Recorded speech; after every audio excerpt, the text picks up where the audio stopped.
ایک تو تم لوگ میری گرفتاری کی بڑی دعائیں کرتے ہو. کیا ہوگا بھائی میں گرفتار ہو جاؤں گا تو سرورت قادری صاحب ہوں گے, سرورت قادری صاحب گرفتار ہو جائیں گے تو کوئی اور ہوگا, لیکن انشاءاللہ تعالی 12 تاریخ کو جو ہے وہ لوگ نکلیں گے. گرفتاری سے کچھ نہیں. بسم اللہ الرحمن الرحیم. محترم صحافی حضرات, سنی تحریک کی قیادت سرورت قادری صاحب, السلام علیکم. میں یہاں سرورت قادری صاحب کے پاس جب حاضر ہوا تو سرورت قادری صاحب سے میری جو کراچی کے حالات ہیں اس پر تھوڑی سی گفتگو ہوئی ہے, اور میں نے سرورت قادری صاحب سے درخواست کی ہے کہ یہ شہر جو موجودہ صوبائی حکومت کی بدعنوانیوں اور متعصب اقدامات کی وجہ سے بری طرح متاثر ہے, اس شہر میں ہمارا ہی پانی چوری کر کے صنعتی ایریاز کو بیچا جا رہا ہے. لوگ گھروں میں پینے کے پانی کے لیے بھی ترستے ہیں. اس شہر کے لوگ انہیں تعلیم سے محروم کیا جا رہا ہے. آن ہے ٹھیک بولیں آپ. اس شہر کے لوگوں کو تعلیم سے بھی محروم کیا جا رہا ہے. میں نے سرورت قادری صاحب کو آگاہ کیا کہ یہاں ابھی انٹرمیڈیٹ کے جو رزلٹس آئے تھے اس پر ہمارے تحفظات تھے. ہم نے احتجاج کیا, طلبہ نے احتجاج کیا, طلبہ کے پیرنٹس نے احتجاج کیا, اور ہمارا مطالبہ یہ تھا کہ جو طلبہ نے ایگزامز دیے ہیں وہ ان کی امتحانی کاپیوں کی تصدیق شدہ جو فوٹوسٹیٹ ہے وہ انہیں دی جائے, تاکہ جو انہوں نے امتحان میں جواب تحریر کیے ہیں وہ خود فیصلہ کر سکیں کہ ان کے ساتھ زیادتی ہوئی ہے یا ان کی غلطی ہے. اگر ان کے ساتھ زیادتی ہوئی ہے تو ان کو یہ اختیار حاصل ہونا چاہیے کہ وہ اس کاپی کی بنیاد پر کورٹ سے رجوع کر سکیں. لیکن کیونکہ دانستہ طور پر کراچی کے طلبہ کے نتائج خراب کیے گئے تھے, اس وجہ سے کاپیاں دینے سے انکار کر دیا, اور اس کے بعد جو میڈیکل اور انجینئرنگ کالجز تھے, یونیورسٹیز تھیں, اس میں ایڈمیشن ہو گئے. ایک کمیٹی بنا دی گئی کہ یہ دیکھا جائے گا کہ جناب یہ بچوں کے ساتھ جو امتحانات کے نتائج بنائے گئے ہیں اس میں غلطیاں تو نہیں ہوئی, ناانصافی تو نہیں ہوئی. جب میڈیکل اور انجینئرنگ کالج میں ایڈمیشن ہو چکے اس کے بعد اس کمیٹی کا فیصلہ آیا کہ بالکل درست ہے, کراچی کے طلبہ کے ساتھ ناانصافی ہوئی ہے. ان کے سبجیکٹس جو ایگزامس میں تھے اس میں 10 نمبر کا اضافہ کر دیا جائے. سوال یہ پیدا ہوتا ہے کہ 10 نمبر کے اضافے کے بعد اگر وہ میڈیکل کالج میں ایڈمیشن لینے کے قابل تھے تو کیا آج 10 نمبر کے اضافے کے بعد میرٹ لسٹ دوبارہ بنائی جا سکتی ہے؟ جو میڈیکل کالج اور انجینئرنگ کالج میں ایڈمیشن ہو گئے, کیا اس پروسیس کو ریورس کیا جا سکتا ہے؟ نہیں کیا جا سکتا. کراچی کے بچوں کے مستقبل سے کھیلنے کے بعد یہ مذاق اڑانے کے مترادف ہے کہ آپ نے انجینئرنگ اور میڈیکل کالجز میں ایڈمیشن کے بعد یہ ڈھکوسلا کیا کہ آپ نے کہا کہ 10 نمبر بڑھا دیے جائیں, اور ناانصافی کو تسلیم کیا کہ ان کے نتائج بناتے وقت ان کے ساتھ ناانصافی کی گئی ہے. یہ زیادتیاں صرف اس لیے ہیں کہ یہ شہر کے لوگ ہر ظلم خاموشی سے برداشت کر رہے ہیں. اس شہر میں انفراسٹرکچر نام کی کوئی چیز نہیں ہے, اس کے باوجود اس شہر میں وہ ہیوی ٹریفک جو جنگلوں میں مائننگ میں استعمال ہوتی ہے وہ شہر میں دندناتے پھر رہے ہیں. میں نے کہا تھا کہ الخالد ٹینک کا وزن ان ڈمپر سے کم ہے. اگر الخالد ٹینک پاکستان آرمی کے شہر میں اسی تعداد میں گھمانا شروع کر دیے جائیں تو اس شہر کے لوگوں کا اور ٹریفک کا کیا حال ہوگا آپ اندازہ لگا سکتے ہیں. جو ڈمپر یہاں اس شہر میں چلتے ہیں وہ الخالد کا جو وزن ہے الخالد ٹینک کا, اس سے زیادہ وزن اس کا ہوتا ہے. یہاں کا انفراسٹرکچر اس قابل ہے ہی نہیں. جو پانی کے ٹینکرز ہیں وہ گورنمنٹ کی دی ہوئی اسپیسیفیکیشن پر پورے نہیں اترتے, کوئی اس کا فٹنس سرٹیفکیٹ نہیں ہے. ان سارے حالات کے اندر ذمہ دار میں تمام مافیاز کو کنٹرول کرنے والی سندھ گورنمنٹ کو سمجھتا ہوں، کیونکہ سندھ گورنمنٹ نے چاہے وہ ایس بی سی اے ہو، چاہے وہ کے ڈی اے ہو، چاہے وہ کے ایم سی ہو، چاہے وہ ٹرانسپورٹیشن کا نظام ہو، چاہے وہ کوڑا اٹھانے کا نظام ہو، چاہے وہ پانی کا نظام ہو، سب ٹھیکے پر دیا ہوا ہے اور مافیاز کو دیا ہوا ہے۔ یہ شہر ہم نہیں چاہتے کہ مافیاز کے ذریعے کنٹرول کیا جائے، ہم چاہتے ہیں کہ یہ شہر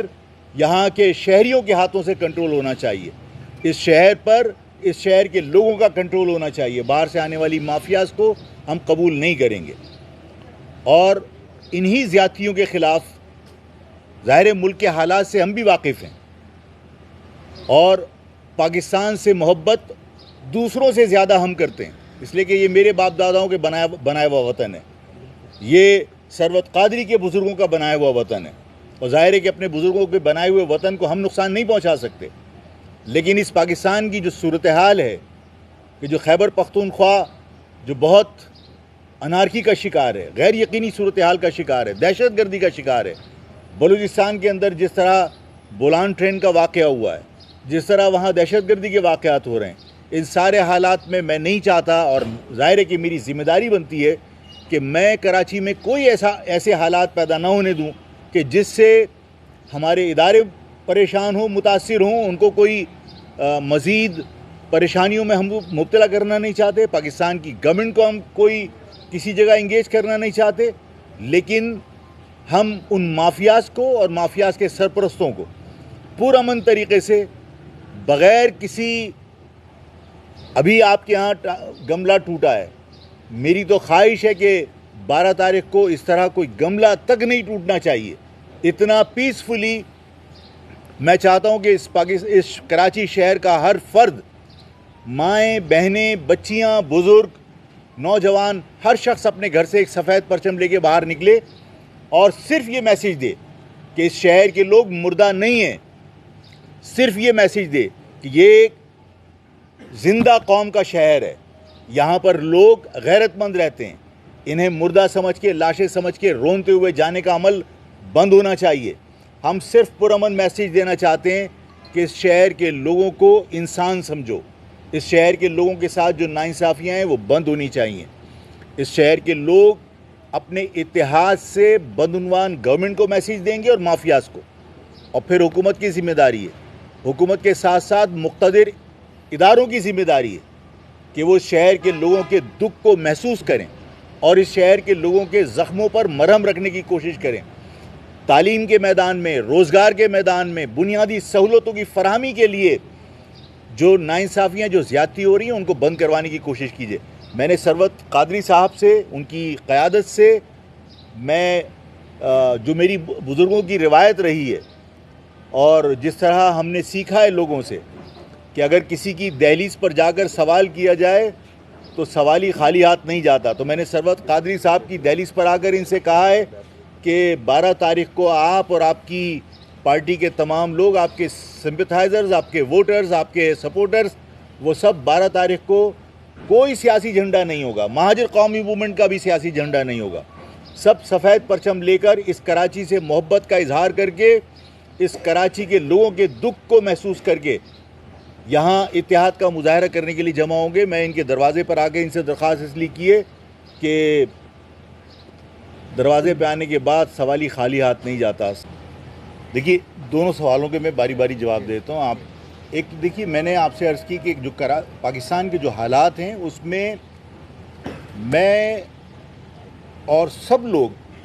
جو میں نے ان سے بھی درخواست کی ہے، سب کا مقصد بنیادی یہ ہے کہ